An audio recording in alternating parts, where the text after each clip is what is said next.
everybody, and welcome to a very special interview. I'm your host, Chris Pope, and today is June 8th, 2012, and we are very, very pleased to announce this is an interview we're doing to raise money for Space Venture at tgakick.com.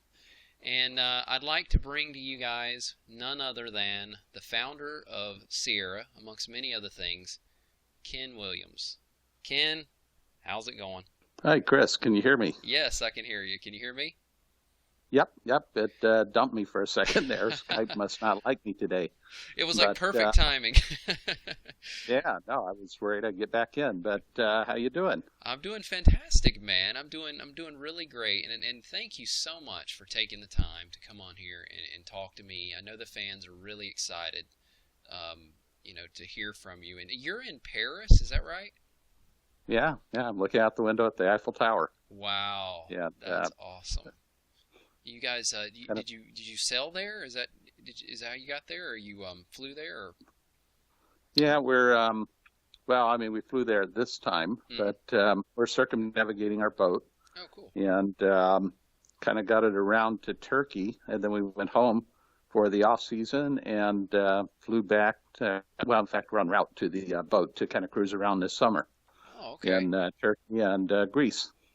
Oh, wow. Yeah, you've been doing a lot of boating the last few years. I hear it's kind of what you've kind of taken up over your years in retirement. Am I right?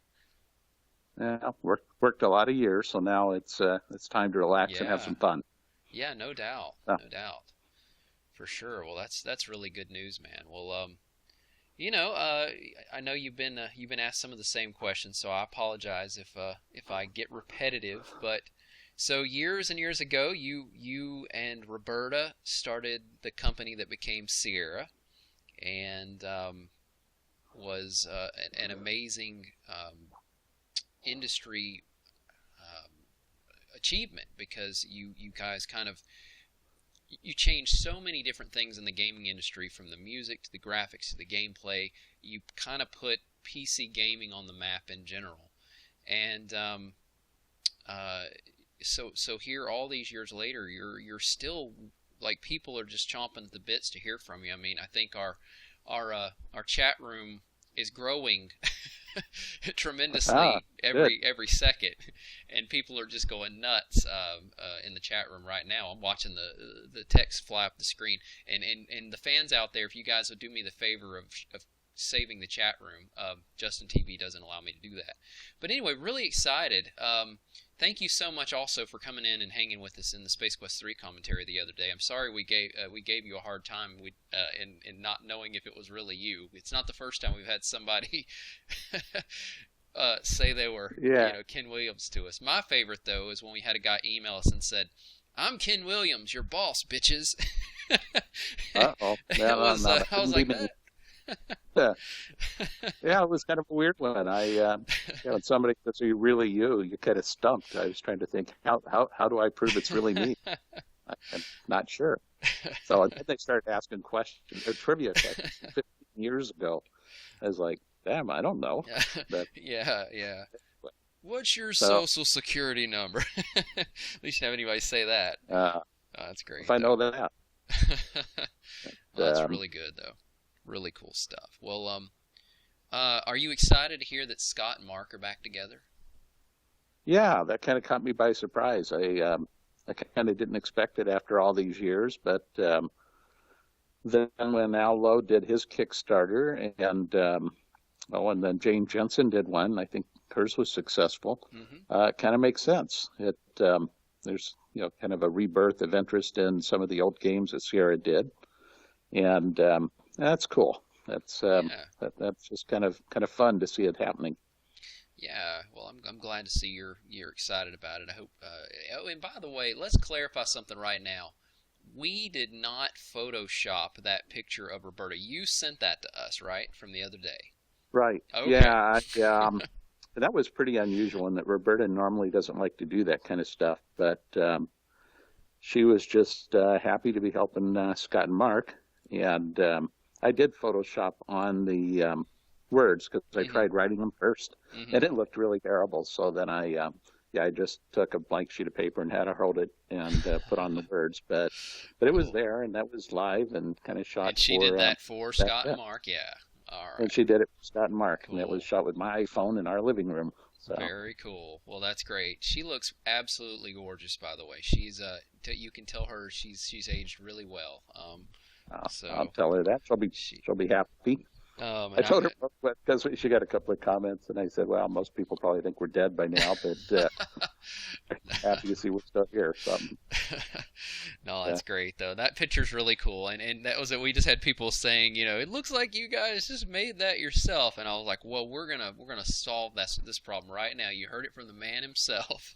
So, no, yeah, that's really cool. that Great. was kind of part of the fun. I've been looking when I got the kind of the Facebook link for all of this. I was looking to see what Scott and Mark look like, and Jane Jensen and everybody else, because really I haven't connected with any Sierra people in an awfully long time. Mm-hmm.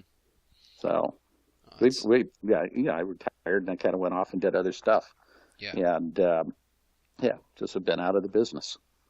Oh yeah. Well, sure enough, like like you said, you deserve a nice long retirement and to reap some of the fruits of your labor there. Well, you've also been a tremendous visionary. I mean, you've named just from the beginning, and Scott has said this many, many times, how you foresaw so many things. I mean, heck, after number one, you did TSN, the Imagination Network, which became, I guess, Imagination, Right. and I was a member of that. I absolutely loved it. Always my biggest complaint was when I would run out of time on the thing, Yeah. but you foresaw that and you did that and then TalkSpot right after right after you retired and everything with Sierra. I guess it wasn't right after you retired, but it was not too far after that. You started TalkSpot Right. and that was like the first Mostly that podcasting was, thing. I guess, because I was, I guess, bored a little in that, it's hard to be moving, 20 hours a day or something for 20 years and then all of a sudden do nothing. Yeah. So you got to kind of do something. But also, we travel so much, I had to find something I could do where I could be moving around. Yeah, I'd love to work on a game or something, but games are big budget projects with a lot of people, and it's hard to do that and not really commit yourself full time. Sure. Yeah. So Yeah. A yeah, lot of work. there's been a few times I thought, would I drop back in and do games again? But and I'd love to, but it would really mean us sitting still. Roberta's kind of the same way. She's been Right. working on a book, but it's the kind of thing where you can work on when you get in the mood and have some time, whereas games are full-time job. Oh yeah. Yeah. Sure enough.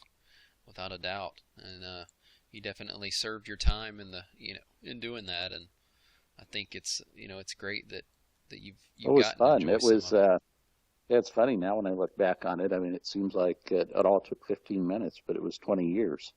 Oh yeah. And, and a lot of stress along the way and also a lot of fun. We kind of Hmm. worked hard and played hard. It was a kind of a wild time. Yeah. Yeah. Fun to be Sure. there, kind of the birth of the industry. Yeah. Everything was exploding. So it was a cool time to be associated with the computer industry. Yeah. Yeah. I'd imagine so. You were there in the very beginning of the whole video game rise, especially in the PC world. Really, in Yep. general. I mean, you founded the company in '77. Is that right? I think 79. '79. Okay, 79. And '79. yeah, and sold it in 96 and then stayed for another couple of years with the new owners. Mm-hmm. Although almost from the moment I sold the company, I was pretty much sidelined. Right. The new owners bought us and a competitor at the same time, and I don't know, it made it kind of tough, Yeah. I guess, inside the corporation to sort things out. Yeah. But it was yeah, it was fun, and just working with guys like Scott and Mark and Hello and everybody to made it kind of a kick because a lot of my job was just wandering by the screens to see what people were doing, and how can you walk past Astro Chicken and not bust up? So, and Scott and Mark, they had kind of a habit of trying to surprise me with funny stuff on screen and kind of outrageous things, and I never knew if they were serious or just messing with me. Uh, Yeah, they certainly seem to have a lot of fun, and the players enjoyed it. Like right now, and I know you can't see it, but I've got that picture of Space Quest 3 with you and the two guys from Andromeda and Roger Wilco up on the screen for the chat room, and that was just a brilliant moment in video game history, I think. Seeing you, the owner of Sierra, in the game, and then of course, later in Space Quest 3 when the two guys from Andromeda actually come and work for Sierra, that was brilliant. So, yeah, great stuff, and the beautiful red building, as they call it. Um, yeah. I used to fight against a lot of that stuff because it would be so inside humor that Fourth wall, kind of. it would, yeah, it would bust me up or it would bust up kind of the real hardcore Hmm. fans. But for a lot of people, they wouldn't get the joke because they'd say, well, who's Ken Williams, or who's, if it gets to be too much inside humor. But Right, right. I thought they did a good balance of it. It did, like in Leisure Suit Larry, they'd always kind of put me in there somewhere. Yeah, And it's kind of fun now when I go back and take a look at those games to see those scenes. yeah, yeah. And Ken Allen actually, I don't remember Space Quest. I have to look and see what that was. yeah, yeah. At the very end of Space Quest 3, Ken Allen actually, who did music for you, was asking a question in the chat room just now. Says, Yeah. how are you able to draw so much amazing talent to Oakhurst, literally in the middle of nowhere? Yeah, in some ways it was easy because we had such a good reputation that people would go way out of their way to work for us. Hmm. And in those days, I had kind of a strange attitude in that I wanted Sierra to be different and to do things that nobody else was doing. And I was kind of worried that if we hired people that worked for competitors, that suddenly, we'd be doing what competitors are doing. So I Hmm. had all kind of some crazy rules, like we wouldn't hire anybody that worked for a competitor, and there were a lot more people that wanted to work with us than we had jobs for. Right. So Sure. we were able to be pretty picky about who we worked with, especially toward the end. I mean, it was kind of, well, I don't know, when you do enough great things enough times in a row, then suddenly everybody wants to be there, Yeah. and Sure enough. it looked good on the resume. And yet, I don't remember a lot of people ever leaving Sierra to go to a competitor. In that, when you're working for somebody that's got, a really great reputation and great distribution for the products, to go to another company would be tough.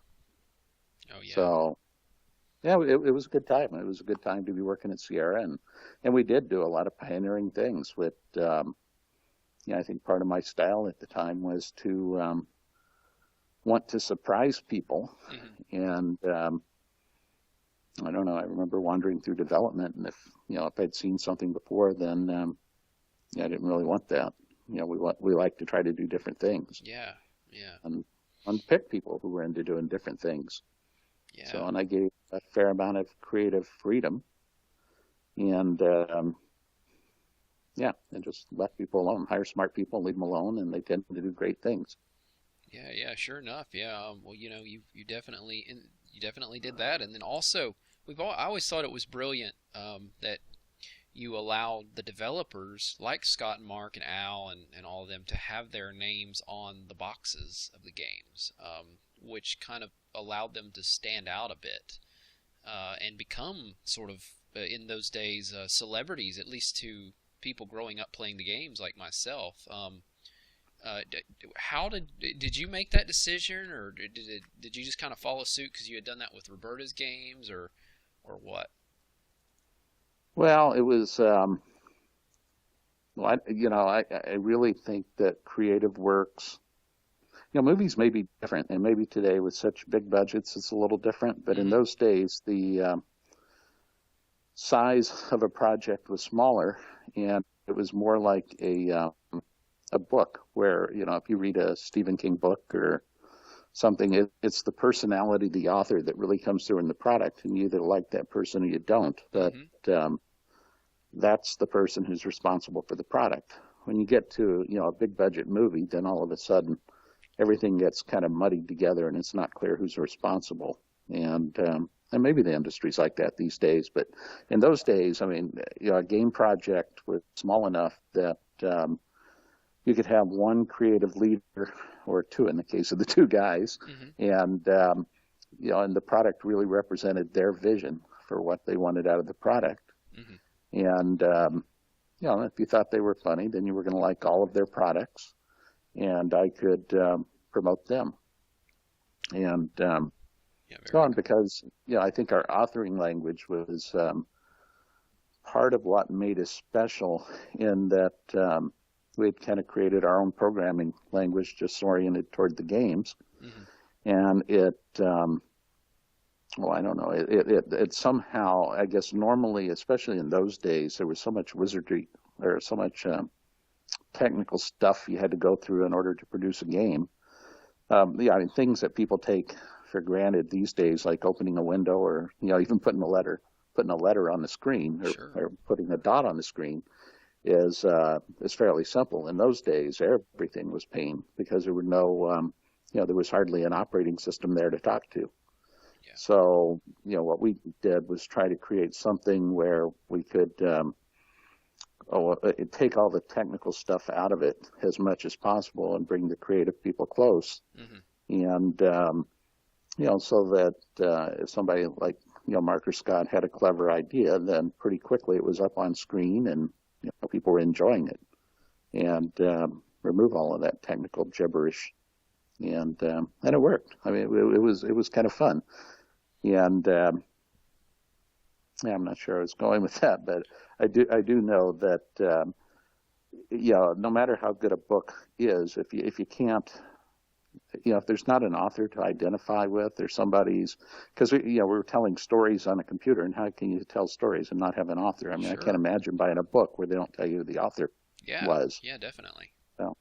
No, I think I think that's absolutely brilliant. And again, that's part of the reason why all these years later, we're able to move forward with Kickstarters and things like that with these guys and their names, because their names meant something. And so that was a brilliant move. I know that some of the other companies out there in gaming had issues with that. They didn't want the creators to have their names on the box because they didn't want them making a name for themselves. But I think what you did there was absolutely brilliant. And do you happen to remember the day or how this all came about, that Scott and Mark first brought up Space Quest to you? They've always told the story of how they kind of kidnapped you into their office in order to show you a example of Space Quest, and it was like 4 rooms. Do you happen to remember that moment? Yeah, vaguely. I do remember it, but it's I remember, and I'm trying to remember what Scott was doing before Space Black Quest, because I do Cauldron. He remember. was working on Black Oh, Cauldron, yeah. oh, he was just working on Black Cauldron. Yeah, I remember Scott and Mark talking to me, and people would always approach me with an idea, and I would almost always say, show me, because kind of everybody's got an idea, but only a few people have the extra energy to put something down on paper and build something and get it onto the screen. Mm-hmm. And I don't think I knew that they were working on it. This was just something they kind of put their heads together and did. And I remember there was no doubt from the moment I saw it that this was going to be a hit and and be popular. Yeah, Yeah. That's great. And I guess at that point you can say you're honestly happy that that you decided to let them move forward with it, right? Oh yeah, yeah. No, we sold a lot of copies, and plus, I mean, it was just a lot of fun. Yeah. It's and I don't remember a lot of problems with the series. I mean, there were some series of games where, well, I don't know, you just had to fight to get them onto the market. And Space Quest was always pretty easy. I mean, they had their audience, they worked well together. It was just a great series. Yeah. Yeah, very. I know it was one of my personal favorites. I don't know why. There's categories of games that I like and categories I don't. And I tried not to let my personal prejudices affect our business, but Hmm. even like I remember at the time, like Half-Life. When I signed Half-Life, I was not really a fan of that genre game, but you could look at it and say this is going to be a hit. Hmm. And Space Quest was one where I looked at it and I said, this is something I would want to play. This seems fun, Yeah. and that worked out well. Yeah. A lot of comedy and yeah. No, I think they did a great job with that, and again, that's another brilliant move that you made, bringing them in. And with King's Quest, you had the whole medieval thing, and Space Quest, you had the sci-fi thing, and you guys did Police Quest, which was a hit. Quest for Glory, so many games, and if I'm not mistaken, a lot of this began uh, because Roberta had been playing a game and a text game, and she said I could do that, and then you masterminded a way with vector-based graphics so that you could store instructions to draw the graphics as opposed to the graphics themselves, which is what kind of started a lot of this. Is that right? Well, that's true, but I know it's funny to think how prehistoric everything was in those days. Even floppy disks. I remember the floppy disk only held 80K, which is I don't think people can even envision how small that is Yeah. these days. I mean, that's a tiny JPEG or something, but and that was an entire floppy disk. So when you're trying to produce a game and that's all you've got to work with, um, as they say, necessity is the mother of invention. Yeah. But I wanted to do graphics, and Roberta wanted to tell her story, and she kind of sketched it all out on a big piece of paper. And I kind of looked at it and said, "Wow, there's like 100 locations, and you want to do it all with graphics." And I got this little 80K floppy disk. How am I going to get there from here? Hmm. And and that was kind of the beginning. But it started, the same way Scott and Mark did with her. I remember she took me to dinner and said, I've got this idea, and she had little pencil sketches and kind of convinced me it was fun. And at the time, I was working on a Fortran compiler for the Apple II, Hmm. and I wanted to grow up and become Microsoft, I think. Grow up and And become Microsoft. then I saw a game and I said, that looks a lot more fun. And so kind of switched gears and worked on her game. But I don't know. Yeah, I mean, I was part of what was good. I remember in those days that I used to compare Sierra a lot to a bookstore Hmm. and say, you go into the bookstore and there's all these different categories, and they in effect represent people with an interest in something. And I looked for authors who were passionate about a category and would have them produce a product in that category. Hmm. And so, I would always consider bookstores kind of my market research, is knowing what people were interested in. Sure. And Yeah. yeah, fine. And I knew that I personally was not, I couldn't cover all the bases, Hmm. and would look for people that could deliver, I don't know, that really had a sense of the category. Hmm. No, that's So, that's great. Yeah, and so the way I understand the story, I mean, you created Mystery House, and then from there, you guys had people. I guess your brother, if I'm not mistaken, was spreading the word, driving to different Radio Shacks and things like that, and then you guys started getting mail orders in like crazy. Is that right?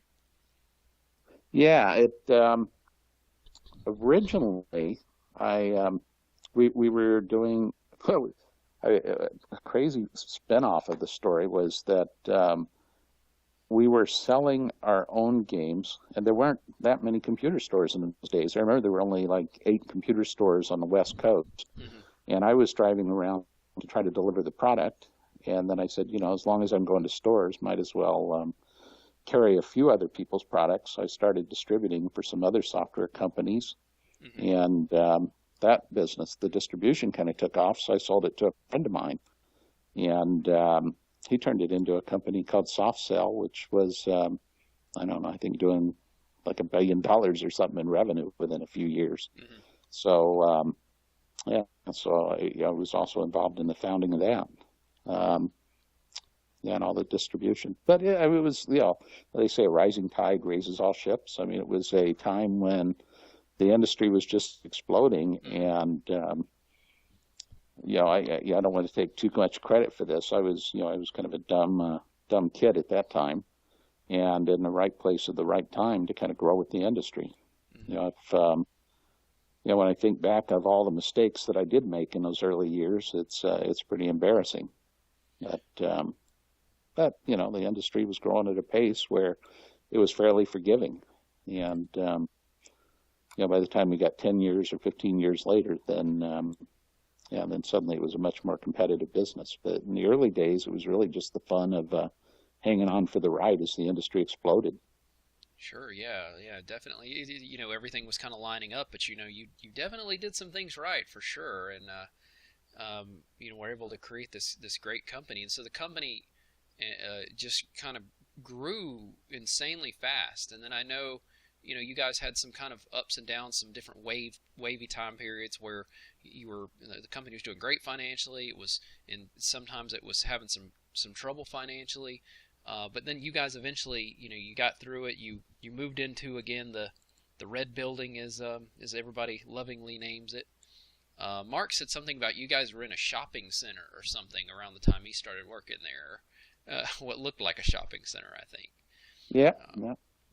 and then moved into the red building, and eventually you guys moved buildings again, and then moved to Washington. Now, tell everybody a little bit about the decision to move to Washington. Well, the Sierra, we grew rapidly at one Mm-hmm. point. We were started. Well, we were in a small town up by Yosemite, Mm-hmm. and I mean, literally, kind of a tiny town, which was kind of a country town. And we started growing, and at some point, kind of had, I think, almost 500 employees, and kind of became a company town, I guess you'd call it. Mm-hmm. And the problem we had, we seemed to have no trouble attracting creative talent, but when I try to look for senior executives or people in marketing and sales, where you for some reason I couldn't get them to move to Oakhurst, where Mm-hmm. we were. And and in recruiting, I quite often hit a problem where I would be interviewing someone, and they'd say, I'd like to work for you, but I'm not sure I can convince my spouse to move to Oakhurst Mm-hmm. because you would interview somebody who was an A player, and they would be married to somebody who's an A player, and one or the other would have to retire.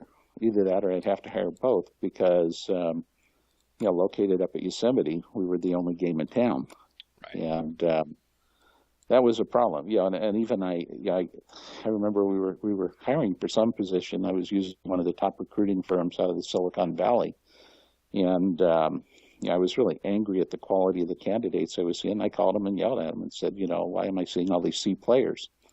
Mm-hmm. And the guy said, well, you don't understand, Ken. No A player would ever move to Oakhurst. Right. And I just realized that it was going to hold the company back, and we were never going to realize kind of our potential Mm-hmm. by being based in Oakhurst. That I either had to move the company somewhere where, I could be more of a conventional location, or recognize it was not going to get much bigger. Mm-hmm. And and plus the industry around us was changing.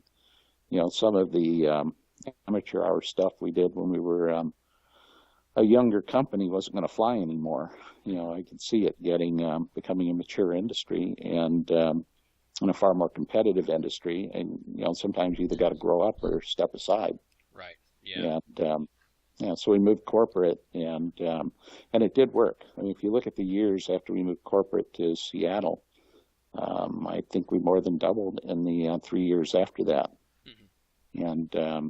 And so it was actually a good decision. We got some good management, and exploded. Yeah, definitely. Well, you guys, so you grew, you were kind of a small, and from running it out of your house to this big massive thing.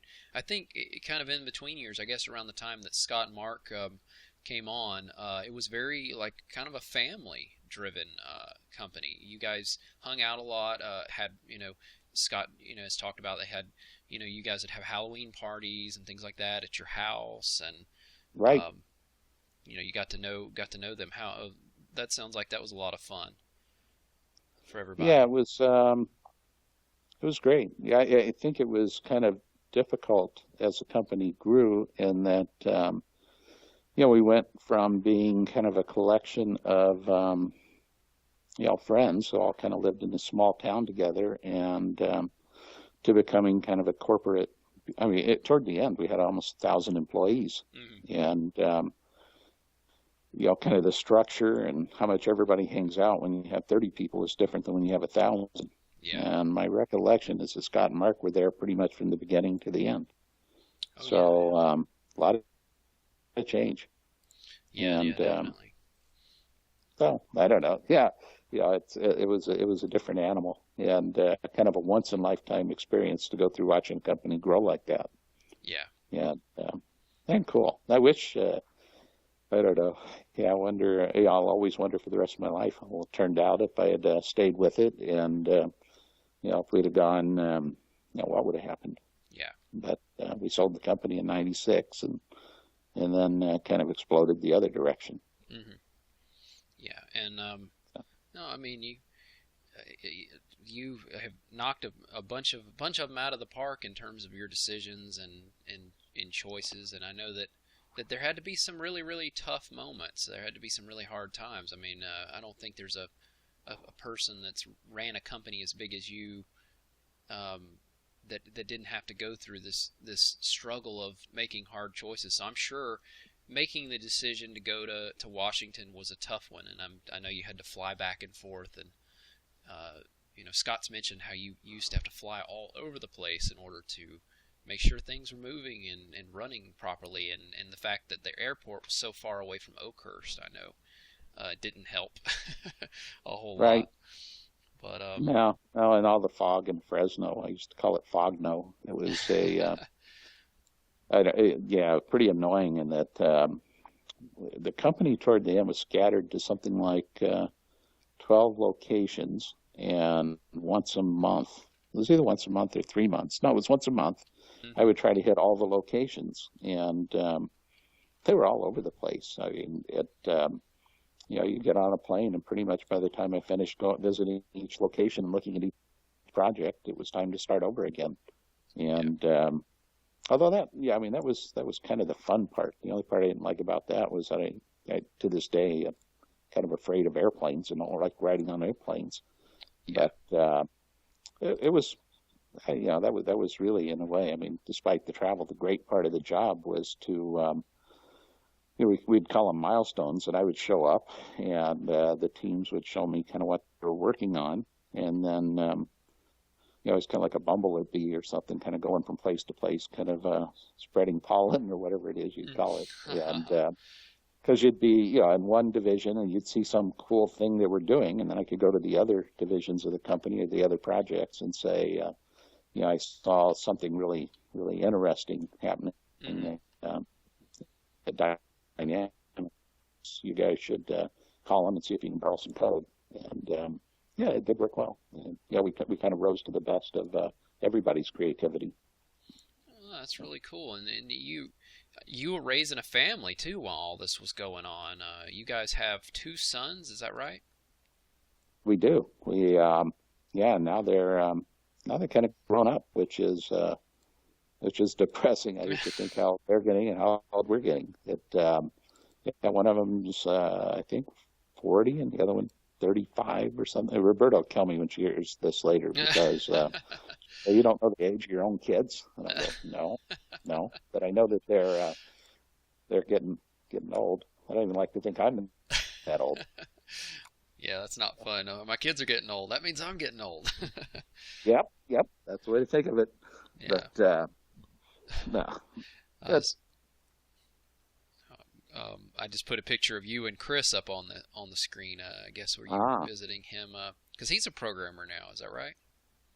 yeah. He's kind of got my programming skill. or Hmm. more. I mean, he's a real superstar at programming. He was working, I guess, when that was taken for a company that was going to do a kind of a social game, and well, he did the server side and led the project for this big, massively multiplayer game, Hmm. and got the game up at about the same time the company ran out of money, Ah. and that kind of shut that down. So now he's working, but outside of the game business, doing serious stuff, kind Hmm. of firmware for car radios. But so that's kind of disappointing to see him out of the game business. But oh well, yeah, he's having fun. He Yeah. just works. I mean, he gets up in the morning and works all the time.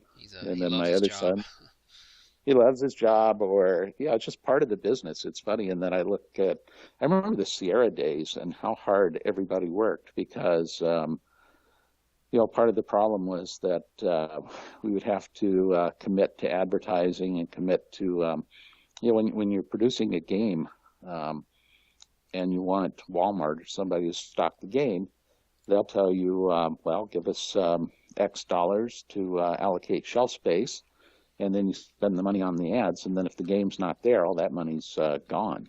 Hmm. And yet, everybody in the games business, or at least developers, are frequently optimistic, and and sometimes I was the biggest optimist of all, and would say, "Oh yeah, no, we can get that done in time for Christmas."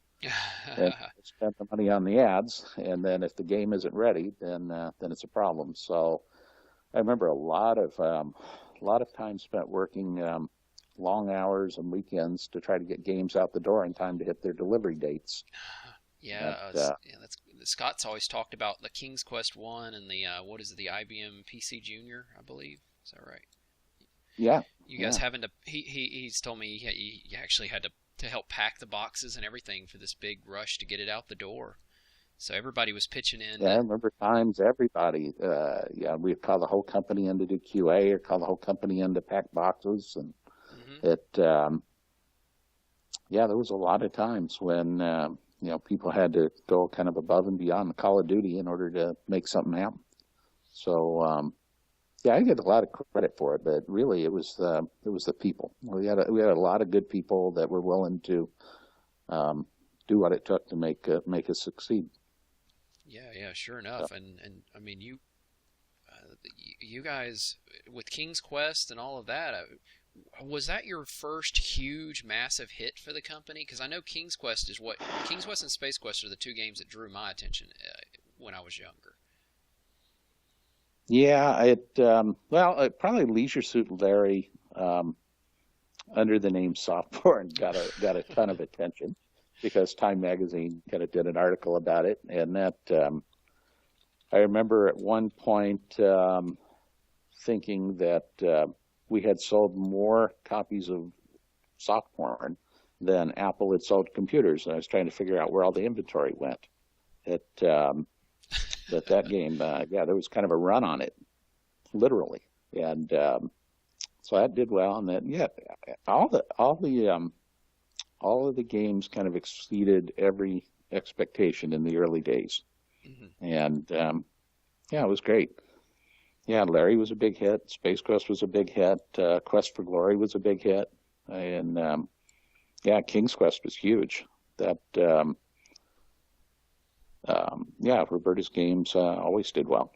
Yeah, yeah, and it was so soft porn you said, which I think Berta was on the front of that box, if I'm not mistaken. Yep, yep.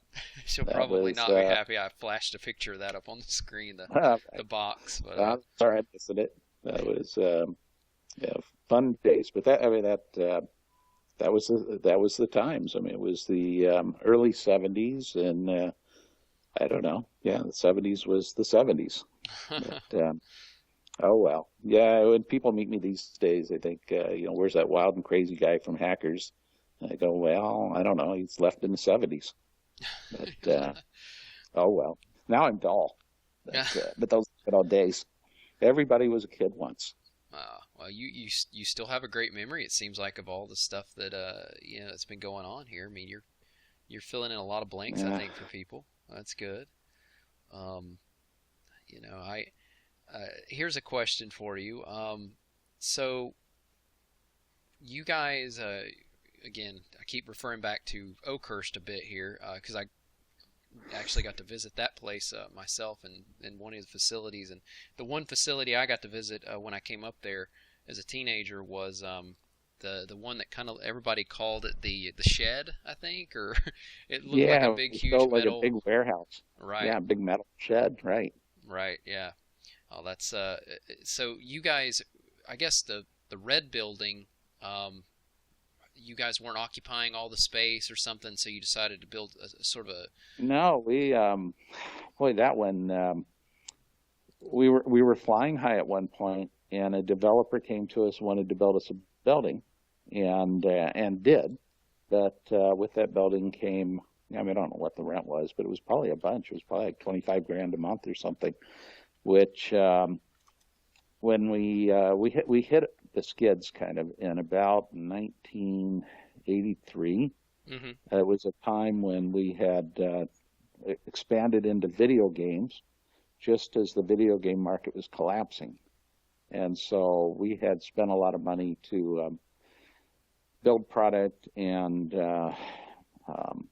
yeah, fund development for video games at a time when and I don't know that we've seen it since in the industry when just for whatever reason everybody said, these video games are dumb, let's throw away our machines. And I remember, Atari was taking ET cartridges at that time and burying them in the woods because they had millions of them and no place to put them. And Hmm. it Yeah. was so what happened was we had this new building the developer had built for us, and I had no way to make the payments on it. Hmm. It was a pretty ugly time. We went from I think 100 employees to 20 employees in days, Wow. and it was the first time that I had ever had to really, because everything up until then had just been kind of fun and games, and then all of a sudden, I realized that we had debts we couldn't pay back, and had signed a building lease that was just taking us under. Hmm. And yeah, so we gave the building back to the developer who converted it to a medical building. And I don't remember where we had office space. I think for a while we were still in that building, though the developer was looking for a new tenant. Hmm. And we started working on some product for IBM, who was just introducing the PC Junior. And they gave us some advances toward those projects, which kept us in business, or we'd have been gone. Hmm. And then they released the PC Junior, and it wasn't really a hit, but it turned out the software that we did for IBM also ran on Radio Shack's, what was it called? I forget, Uh, Andy 1000, something yeah, like yeah, that. But yeah. that thing was a hit. And the product that IBM had funded became a hit on it. And suddenly all the Radio Shack stores were loading inventory, and there were a lot of those stores. And suddenly we were back in business. And yeah, then we built the new shed. It was too late at that point to stay in the building we were at. Plus, the developer was pretty mad at me and would probably wouldn't rent me again. But so we moved into the metal shed, Hmm. and actually it turned out to be a nice building, and I think it's still there, probably in town. It was a pretty good place to be. Yeah, But that's. uh, but that was really the only time in all of Sierra's history where we were in serious risk of going out of business, and it Hmm. was due to the video game expansion that failed. Yeah, But yeah. I remember at that time we were running the company, what was left of it, on my credit cards, and second on the house, and yeah, no fun. That was a real growing up lesson, Yeah. and probably ultimately was good for the company because when you've been through something like that, you learn you never ever want to do it again, and yeah, so that was a maturing one. Yeah, yeah. Scott, Scott said, this is something when I first talked to Scott about all this, Scott was telling me how, yeah, you did what you had to do to make the checks cash. You flew around even though you didn't like flying, and yeah, you mortgage on the house, and I think that's great. That you pushed that hard to keep the company going, and it ended up paying off. I mean, the company did end up growing and continuing on at that time, so that ended up working. And Yeah, I mean, there were, yeah, I don't want to make too much of it because it was 99% good times. And, there were a couple of moments that were no fun, but in general, it was, and then being public as a public company toward the end was certainly stressful in that all of a sudden, you've got the added pressure of all the public shareholders and, when every 3 months they want to see some growth. Otherwise, your stock price craters, and that means all the employees' stock options have problems. And I don't know. Yeah, it was a lot. Yeah, I liked the early days when it was all about the creativity and producing a cool product. And then toward the end, when suddenly you've got 50 games in development at the same time, and no part of me wanted to become a corporate bureaucrat, although you also can't avoid it. right, So I right. think part of why ultimately I sold the company was that it became less and less and less and less about the games, at least at my level, Mm, and more and more and more about being a public company and dealing with all the bureaucracy and crud that comes with running a large organization. mm, And yeah, I wanted to get a little closer to the product.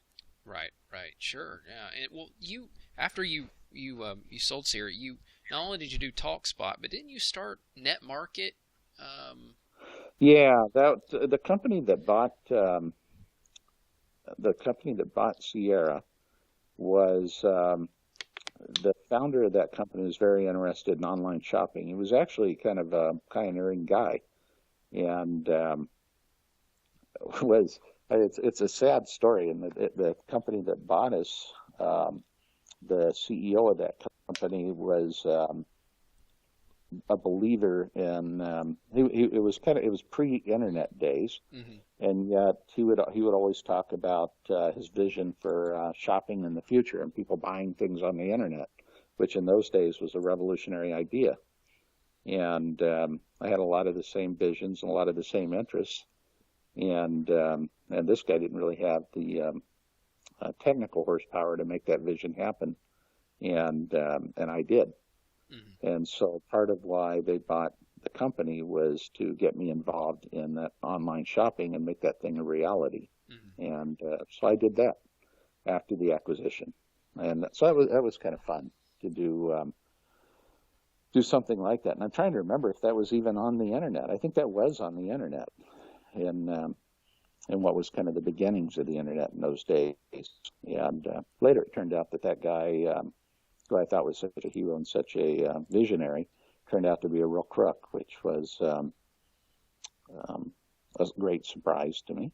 Mhm. But yeah, kind of a sad part of the whole story. Right. Yeah. You didn't quite see that one coming, huh? No, and I still to this day, I mean, It's hard for you to believe.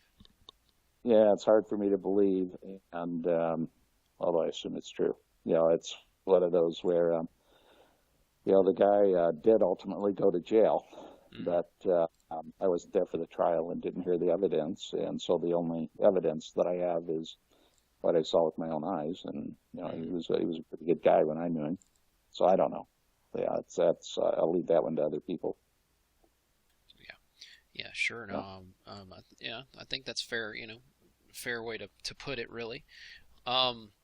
So when you guys retired, you got into boating, and how did Roberta take all the retirement? Did she kind of accept it well? As she ready to kind of let go for a while too? No, she was kind of mad at me for a long time for selling the company. That I mean, it's hard to go from creating these games and having the fan base to suddenly not being part of the industry. Hmm.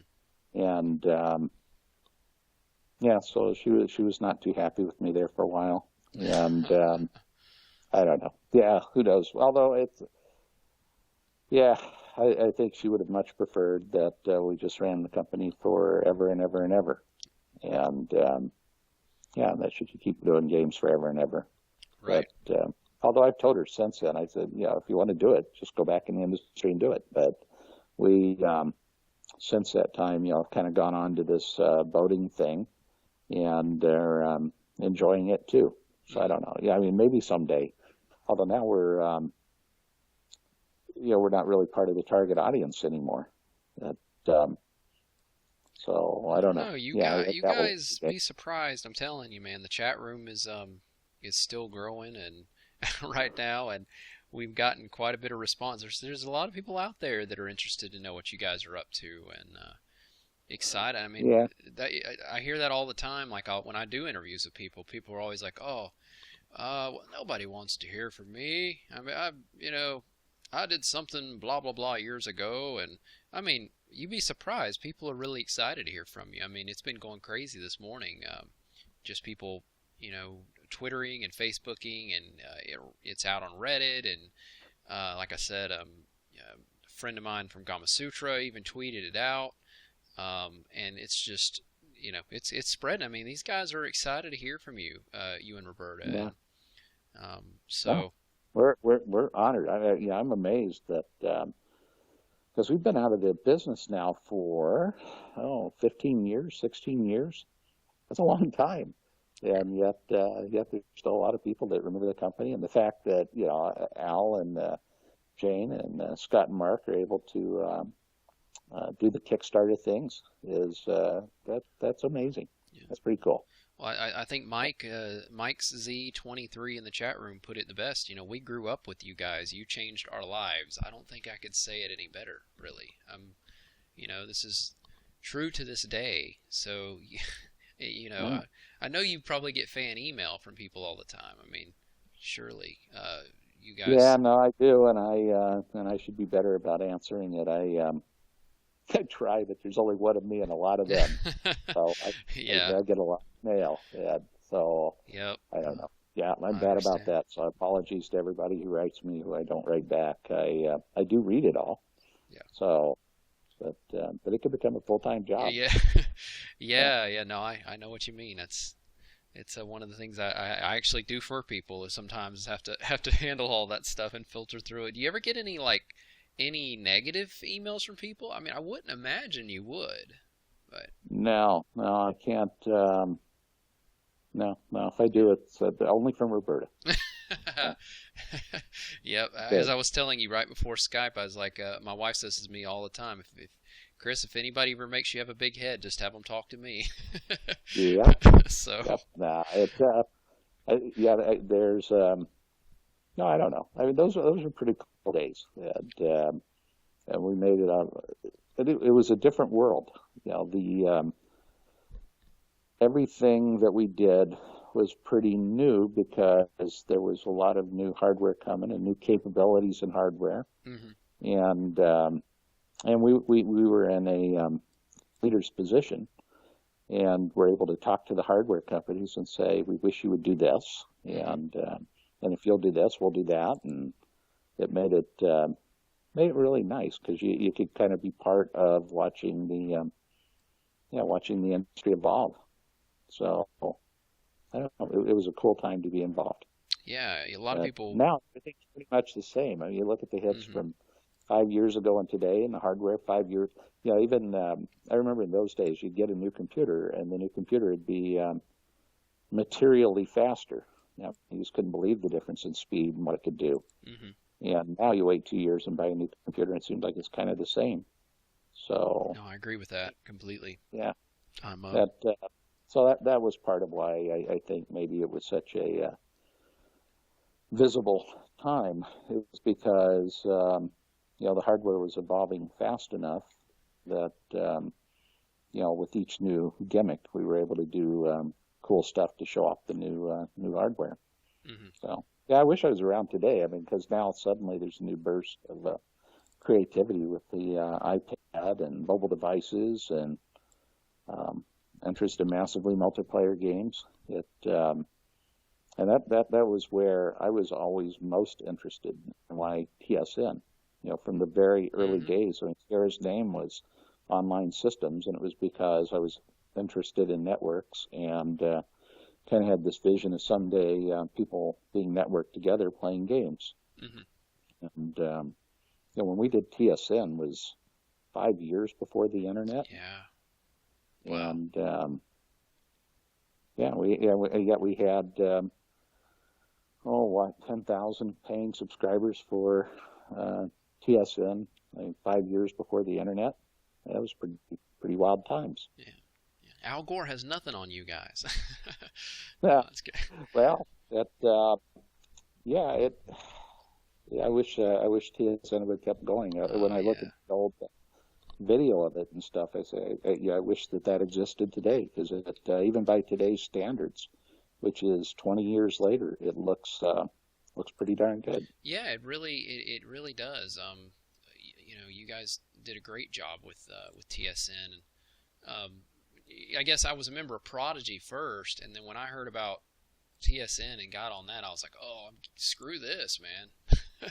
I'm all Yeah. about this. This is Well, great. that was Al Lowe. He did the first set of games for TSN Hmm. and did kind of the Mr. Potato Head feature, whatever that we had at the beginning. Hmm. But so that was cool. I mean, out of the Sierra years, that's one of the things I was happiest with how it turned out. Yeah, So, yeah, it was really uh, a lot of fun for sure. Enjoyed that playing TSN, and again, I know my dad who had to pay the monthly payment in those days when I was 15, 14, or however old I was. I know he got tired of me begging for more time. For that was yeah, my only complaint. Like I said, it was just not enough time. And I think I had like 30 hours, and I would use that up in a matter of a couple of days. It's kind of that's sad. where I don't know, Sierra. Yeah, it's funny in that some of our worst mistakes came from doing things with others. If you look at it, TSN was great until we partnered it with AT&T, and then it kind of fell apart. And Sierra was great until we partnered with a company called what was their name? Send It, Send it, who yeah, screwed us up. And but when Sierra was Sierra, we were pretty unbeatable. yeah, yeah. When it So was Siri, right? No, I think everybody kind of agrees with that for sure. And TSN became the Imagination Network, and when it was bought, is that right? It was bought, and then it yep, became yeah. yep. But well, it wasn't really bought. It was once again it was supposed to be um, a partnership which would because to really roll the thing out as big as because we knew we had something pretty awesome. And Mm-hmm.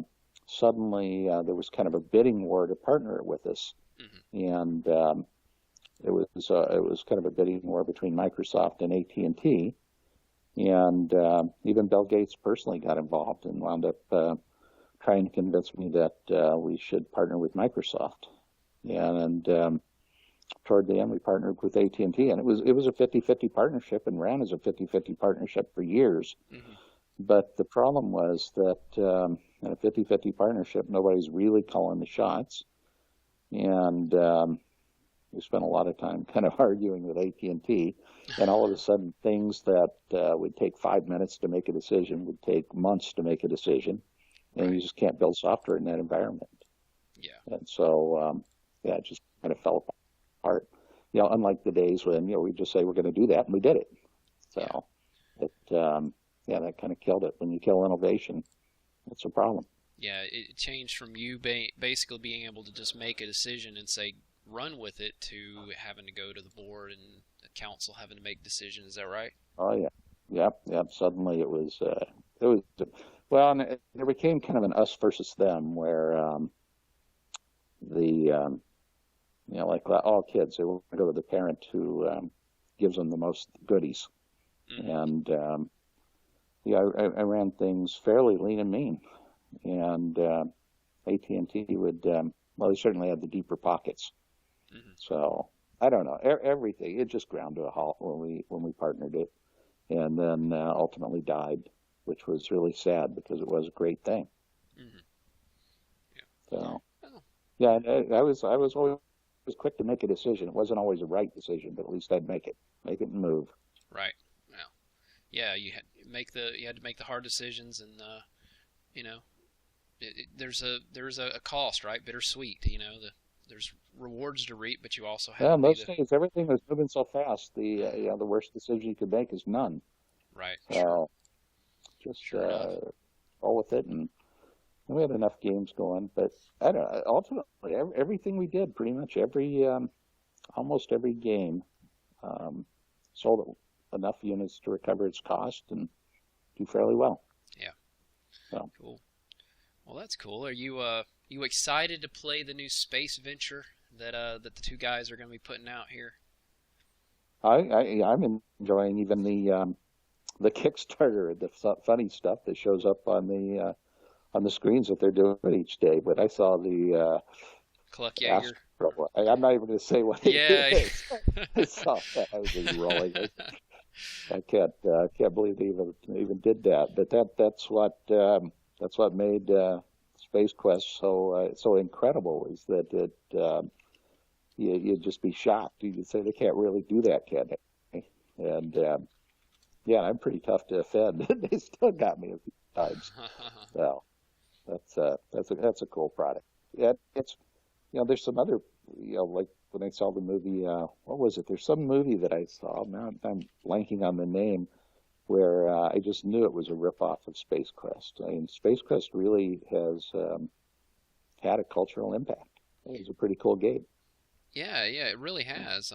Yeah, there's a lot of, we were talking about that just yesterday actually about how, wait a minute, they stole that from Space Quest. Yeah, Yep. there's a Galaxy Uh, Quest. Somebody said in the chat room.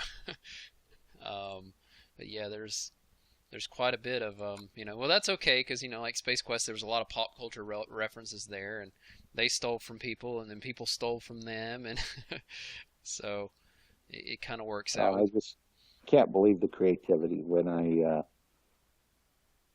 Scott and Mark when they're hot, they're hot.